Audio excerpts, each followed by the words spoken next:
So in Strathmore, of course, I went with a lot of moto. I was on fire.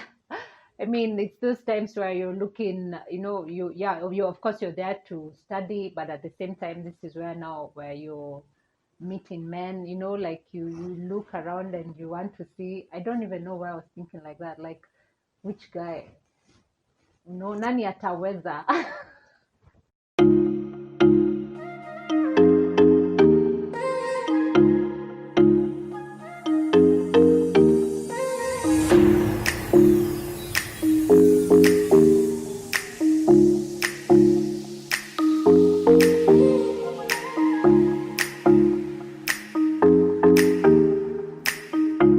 Hi, my name is Marie. Welcome to my channel.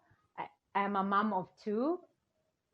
I'll be sharing about my life, becoming Marie, becoming fearless through my life in campus to becoming a young mom. I am a strategist and a policy advisor.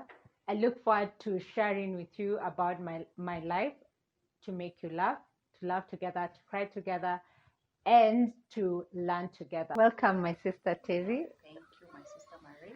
Anyway, this is my sister Terry. She's been very active in my life. She's my co-pilot in a lot of things, and she's my entrusted friend and sister. So basically, my whole life, she's one person who's been there with me. She's stood with me, and she's here so that she can remind me of certain things that I need to touch on. She can ask me questions that I will share with you, so that you get to know me better in the story of my life.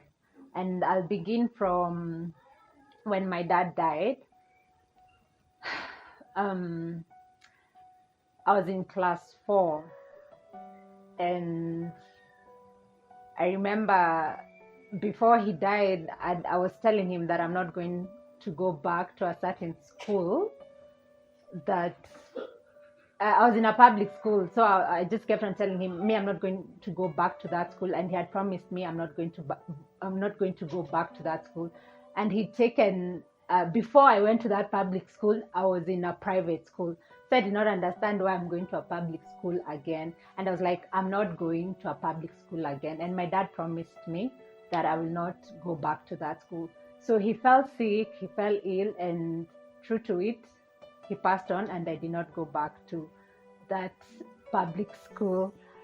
So after his burial, we were all, my relatives came, and they decided to sponsor each of my sisters and brothers. There were 5, the ones who were still in school. And me and my 2 other small sisters were not taken by anyone. So there's a manager from a certain school who gave them an offer that if she sponsors me, if she gives me a bursary, she's going to take my other brothers and my cousins to that school on I was that damage control or whatever, something like that. So I was happy. It was a scholarship, it was a sponsorship. But while I was in that school, I used to be treated like very unfairly. It was so, like my aunties would visit my brothers and sisters, and I would, like my brother who was there, because she was being educated by my aunt, and my cousins were also there. They were being, of course, educated by their parents. So it would come like on visiting days, they would visit them and not visit me. And I used to feel really bad, because I'm like, the other students would ask me like, what's the problem? Why are you not going to your relatives? So it used to really hurt me. And I decided I'm not going to stay in that school. And so I was there for like 2 years. Then I used to pass very well. I was very bright. Like doing exams it was like I was always number 1 most times. If I fail, I'm number 2, I'm position 2. But deep down inside, I was very unhappy, and I just didn't like to see that kind of treatment. And sometimes my sisters, they would come to visit me, and it was, yeah, it would get so weird because they're coming to visit me, my aunties are there, and we are not in the same, we are not in the same setting. And then my sister, then you'll get to know her better, but she was also married, she was also going through her own things. Sometimes there is no money, like there is no money at all to even come and visit me, so she would just come with, atakuwa amejitolea sana, atakuja nilete kuku, so she would bring and I would just cry like the whole time.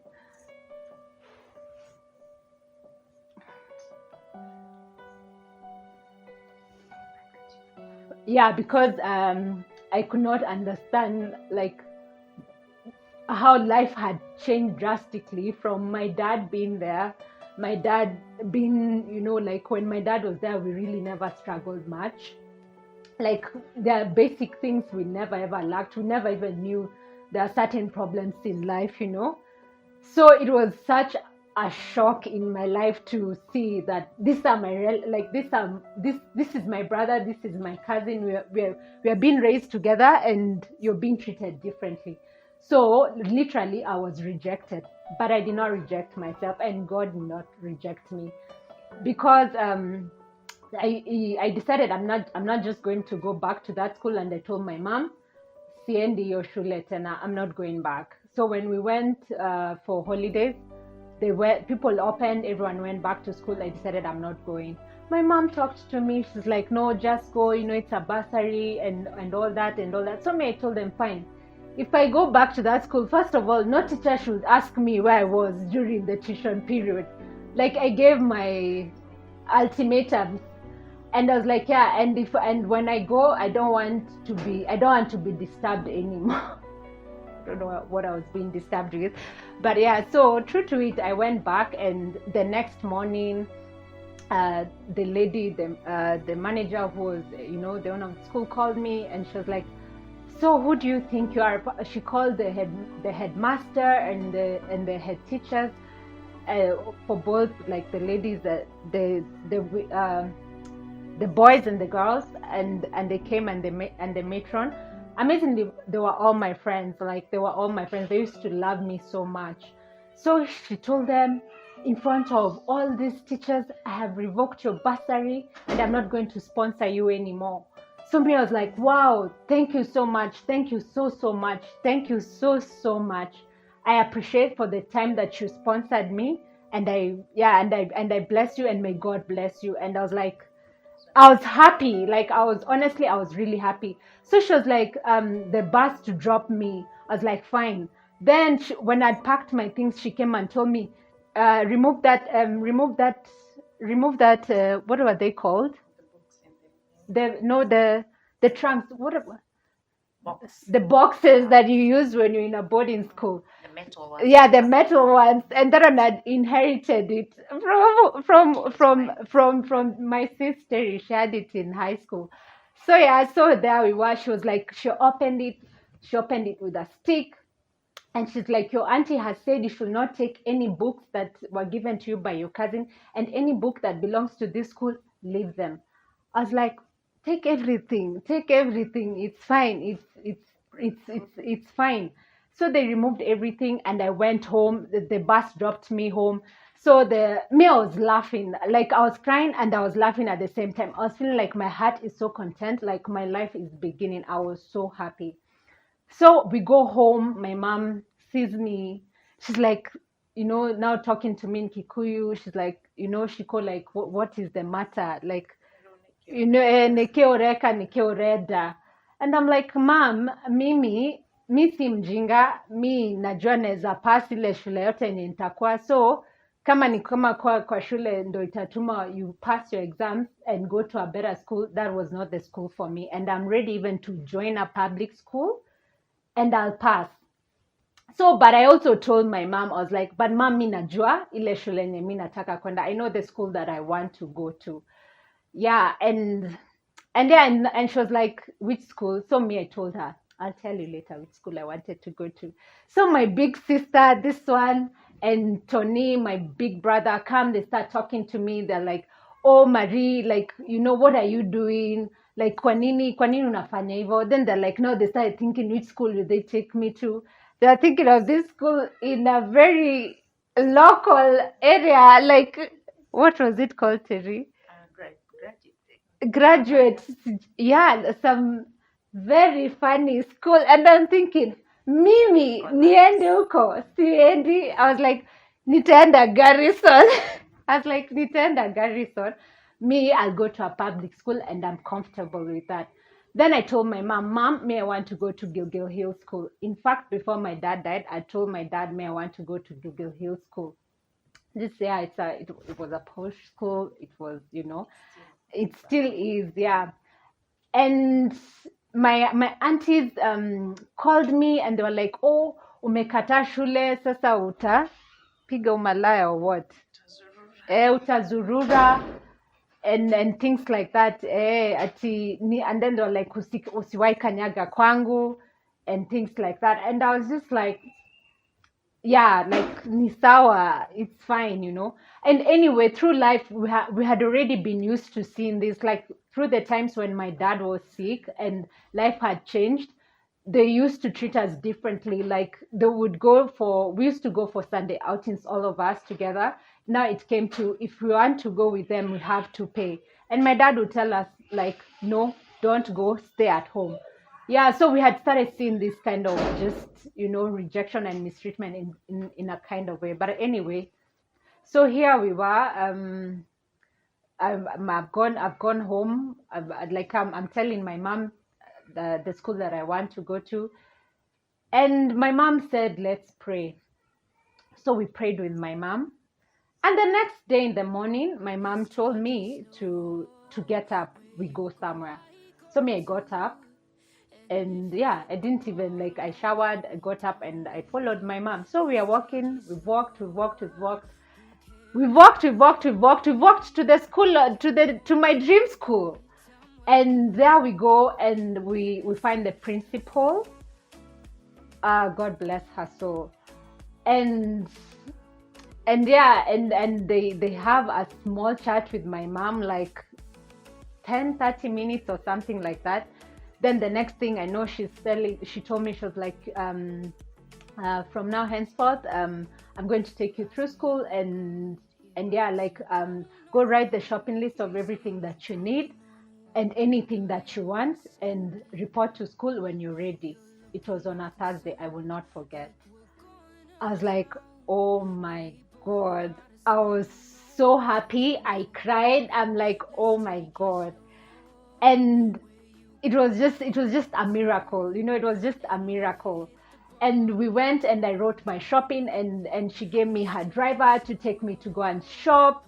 We went and I, she took me through school from there on. She took me through school. And I remember after that, the first exam, after I joined back, after I went now and joined that school, the first exam, because I wasn't even there a month. It was the first 2 weeks and they were doing exams and we did exams. And I passed with flying colors. I got 473 marks. I was number 1 in the whole school. Oh my God, I was so happy. For me, I just felt like this was God, because it was not my doing. I had not been in school for a while. I'd already missed out. If you remember, I'd already missed out tuition. People had already begun going, they're already in school. So for me, it was just a miracle in itself. It was just a miracle. And I don't even know how that happened. That was just God for me. And yeah, and so I went through school and I did my class 8. I passed very well. Well, I didn't pass very well, but I passed. I passed well. And now I was going to join high school. Joining high school now, I could not be. I chose the schools that I wanted to go to. I wanted to go to Starry Girls because I knew there I would be sponsored. Since I knew I don't have parents, my mom would not pay my school fees, so there's no way.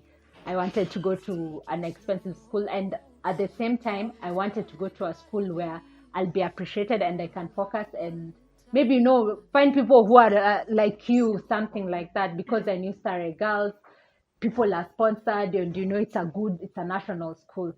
But I was called to go to Bahati Girls. Then I was so sad, I was so mad, I didn't want to go to that school. And then now, like, but now everyone else around me, they're like, Marie, you passed, like, it's a good school and all that. I'm like, okay, fine, I'll go, but after 1 year I'm leaving. So the problem was even going to this school, where the resources coming from. So I remember me and my sister going to church. We were all crying. Oh, this is my second born, Hazel. Say hi. Say hi, mom. Say hi. Well, she's sleeping.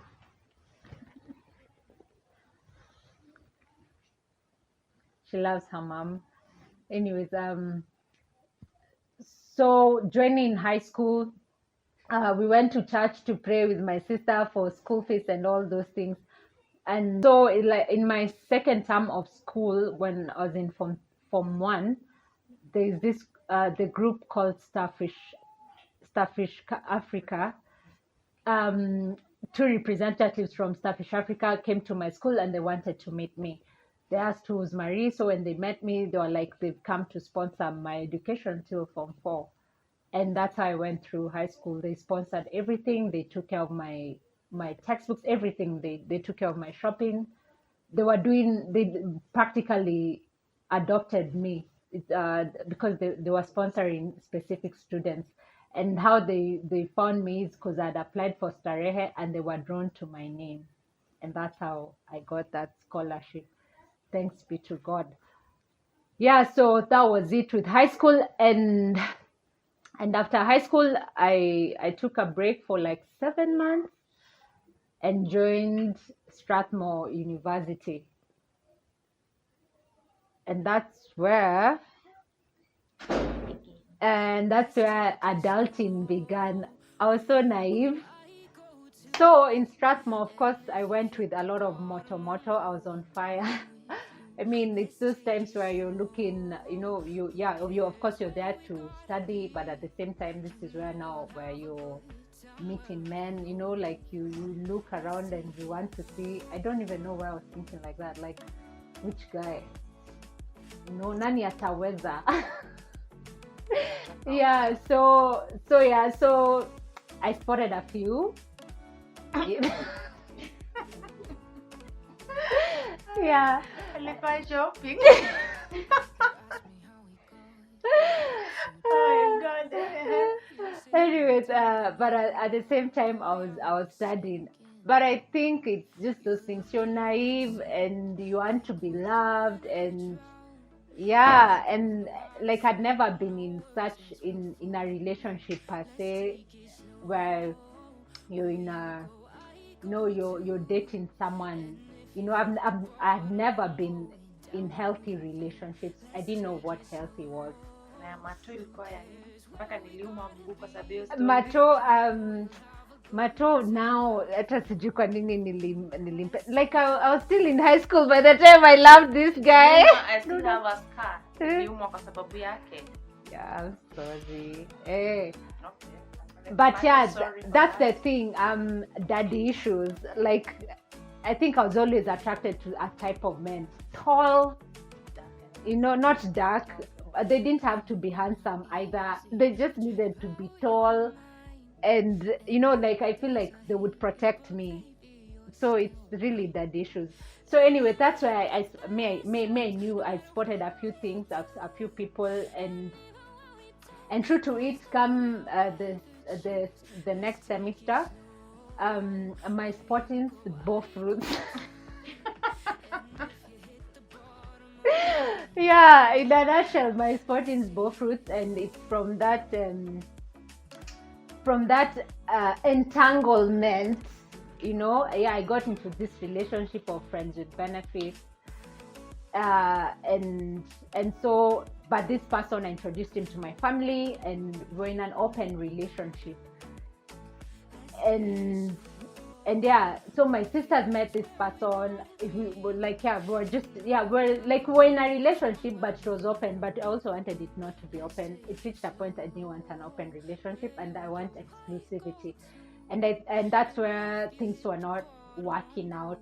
So we had to break up with this person because it wasn't a good relationship.